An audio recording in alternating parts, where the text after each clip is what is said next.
Okay, folks, today we're going to go over a little bit about some of the calculations that we can do related to absolute dating. Now, if this is the first time you're hearing about absolute dating, you should go back and watch a different lecture, lecture 09A, that goes over the basics. It will describe what I'm talking about with parent and daughter isotopes, and you should make sure that you have a good understanding of that before you launch into these calculations. There are several different steps to one of these actual calculations. If you were to, say, measure the number of parent and daughter isotopes to go all the way to what the age is of a particular sample. So instead, here I'm going to break it down into a couple of different question types that you're going to see on this week's quiz. So we start by doing a couple of individual steps, and then we'll combine them all together by the end. Let's start with this question type here. So if 41.1% of parent isotopes remain in a sample, what percentage has turned into daughter isotopes? Give your answer to 1 decimal point. So all of these are going to start out as 1 decimal point, so we're just going to need to figure out how to do this percentage math. This is a pretty simple example of percentage math. The only absolute dating content that you need to remember is that the number of parent isotopes in a sample currently plus the number of daughter isotopes in a sample currently add up to 100%. So in order to figure out how many daughter isotopes we have in a sample with 41.1% parent, we're going to have to do a subtraction. Minus 41.1%. Now, you are welcome to do this with a calculator if you don't remember how to do what I'm about to do here, right? Because I'm going to show you how we do all the borrowing. So we borrow, make 10, we borrow, make 10, we borrow, and make 10, if you've forgotten how to do that. So 10 minus 1 is 9, 9 minus 1 is 8, 9 minus 4 is 5. Double check, that should add up to 100%. It does. So when you enter this, it says give your answer to 1 decimal point. So don't round that to 59%. You're going to enter the full 58.9. You don't need to add the percentage character. It's not going to recognize that. So for all of these numbers, just enter the numerical value and assume that it's a percentage. Question 2, the next question type. If 50% of the parent isotopes remain, and the other 50% have turned to daughter isotopes, so we give you that information, even though you could figure that out yourself. What is the current ratio of parent to daughter isotopes? So when we have a ratio like this, it means, okay, how much is the parent, how much is the daughter? We could set up a ratio by saying 50% to 50%, and then we just have to reduce this. Make sure that we reduce it to a whole number on each side. Well, if you have 50 and 50 over here, you can divide both sides by 50 and get to 1 to 1. So for this particular question, that would be your answer. Now you might run into a situation, say, where you have, 25% of your parent remaining, and the other 75% have turned to daughter isotopes. What would your ratio there be? So you'd set up 25 to 75. What can you divide both sides by and still have a whole number? Well, you could divide by 25. And you'd have a 1 to 3 ratio. It's really saying, right, how many of these are in that?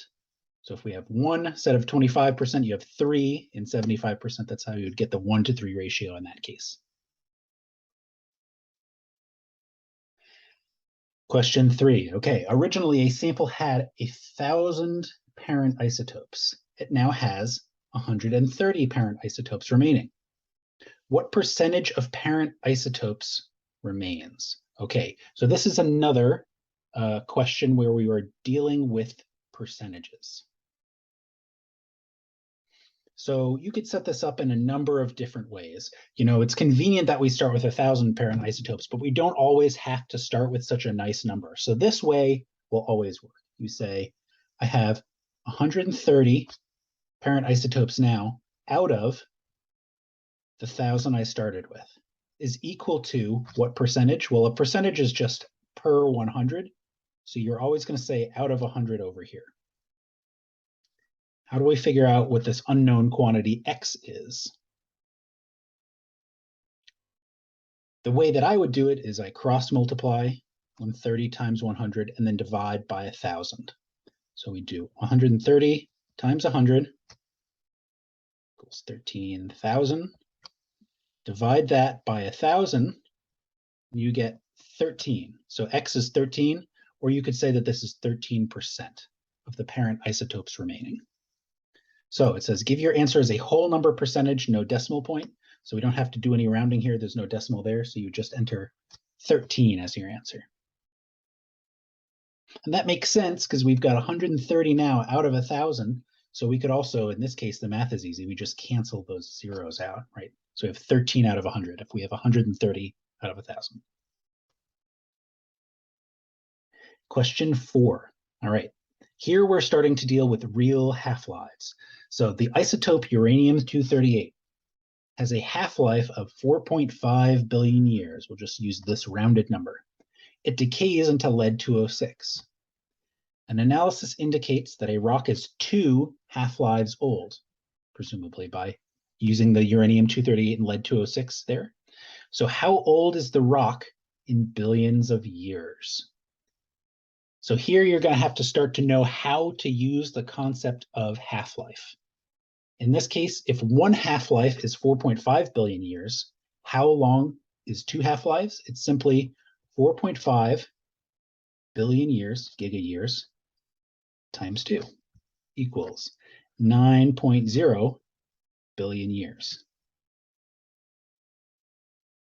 So for example, if it's 1.3 billion, enter 1.3 as your answer. Since 9.0 billion years is our answer, we'll enter 9.0 there. Don't worry about the fact that in this case, we don't think any rocks on Earth are older than 9 billion years. This could be, say, an asteroid from, outside the solar system or something of that nature. Don't worry about the realisticness of the date that you get there. Just make sure that you're doing the math right. Okay, next level of difficulty. You're going to start to use this graph, this figure that ultimately comes from your lab manual. And this shows a couple of different things. Up here, we've got a table of parent and daughter isotopes with their half-lives. Here, we've got a nice graph that shows what's happening with the decay of the parent isotopes over time. So you start out at 100% parent isotopes at 0 half-lives. And then after a certain number of other half-lives, either whole numbers or even fractional numbers here, you'll have different numbers of parent isotopes remaining. So after 1 half-life, we expect, okay, if we follow that up, we have 50% of the parent remaining. After 2 half-lives, we have 25%. After 3 half-lives, we have 12.5% of the parent remaining. And remember, you can do the subtraction to get to the amount of daughter isotopes. If you have less than 1 half-life has passed, say only half of a half-life has passed, this graph is helpful because it can tell you how many parent isotopes remain, because you don't want to try to do that square root math in your head. So in that case, after 1/2 of a half-life, 70.7% of your original parent isotopes remain. You can get a lot of that same information from the chart down here.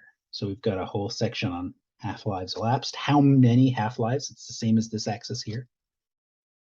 Got the percent of radioactive parent isotope remaining. So that's this over here.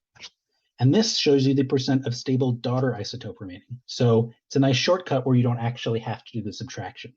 That plus that is always going to equal 100. So that's true there, there, there. Every row on this table, you'll find that that's true. And this just shows you, if you forget, how to calculate the age of the specimen. So after 2 half-lives, you're just going to do the age is 2 times the half-life. After just 1/4 of a half-life, the age is going to be 1/4 or 0.25 times the half-life. So that's a quick primer on this chart. It's going to be useful for a lot of these following questions. After 1/2 of a half-life, what percentage of parent isotopes remain? Give your answer to 1 decimal point. So let's follow that here. After 1/2 of a half-life, and we are asking about parent isotopes, so we can read this number straight off. Give your answer to 1 decimal point. 70.7% of our parent isotopes remain. You could have also gotten that from this chart here. Read all the way over to here. It gives you the same number. At some point, though, you should start to get a sense for at least simple numbers of half-lives, what the deal is. So after one half-life, you should know pretty easily offhand that that's 50%.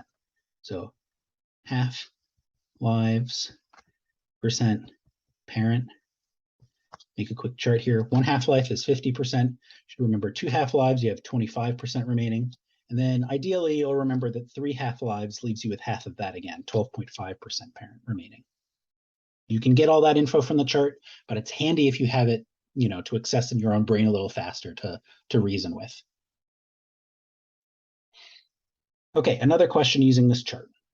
If 73% of isotopes have become daughter isotopes, now we're dealing with daughter isotopes, approximately, so that's a key word there, how many half-lives have passed? So the easiest way to do this, right, is to look at the chart and look for the number 73% of daughter isotopes. And as I'm looking down here, I don't quite see it, right? It's like in between here somewhere. That being said, it did ask approximately how many half-lives have passed, and 73% is pretty close to 75%. So if 75% of your isotopes have become daughter isotopes, that means only 25% are still parent. That's two half-lives.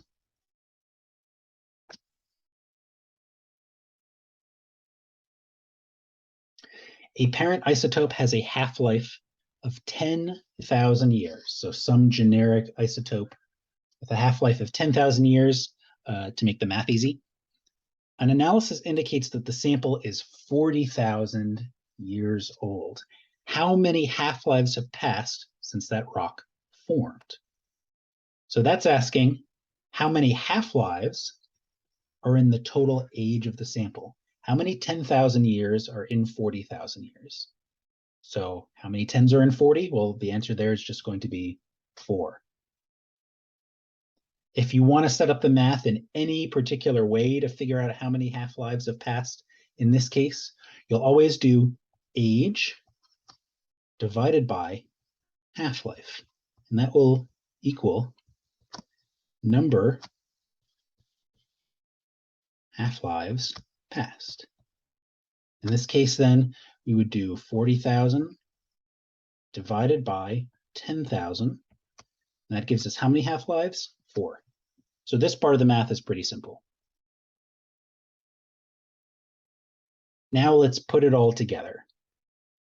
Using a real type of sample with a real half-life, carbon-14 gets used to date relatively young things because its half-life is 5,730 years.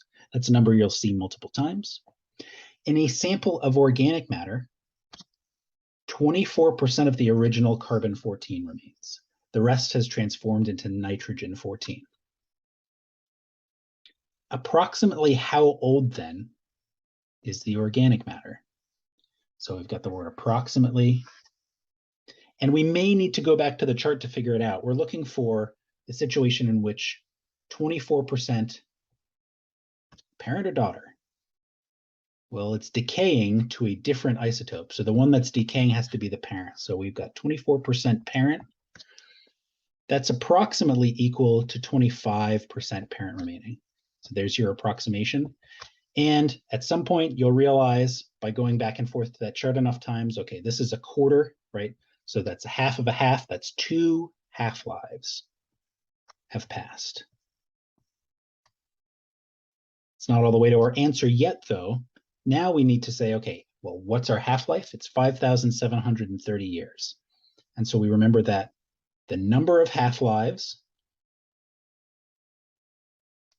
times the half-life itself equals the total age.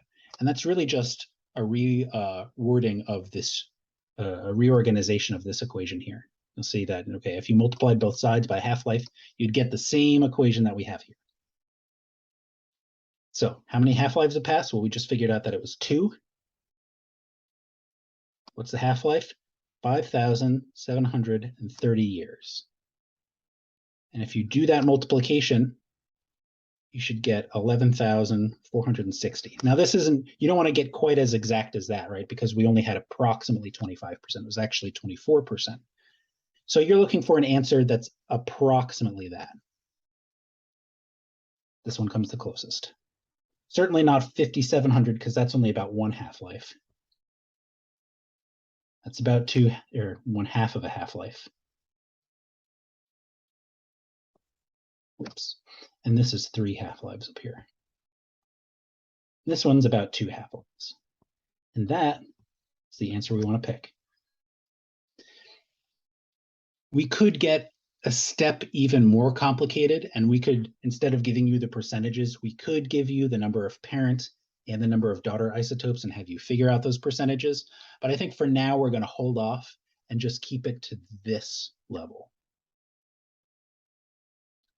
So for this week, you have a particularly special kind of quiz in which, so the quiz for the first part of this week, you have unlimited attempts.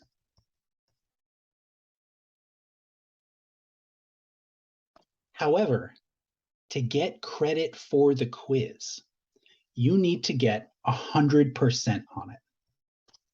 That means that one of the times you take it, you need to get all 8 questions right. And as you'll see, each time you take the quiz, you're not going to have exactly the same numbers, either as your last attempt or as other people taking the quiz. So this guarantees that you really know how to do these calculations by the time you're done taking this quiz. Once again, you'll have till Wednesday night to do it. But if you find that you feel like you're mathematically challenged sometimes, I would get started on this soon. All right, thanks for listening, folks. We'll see you next time.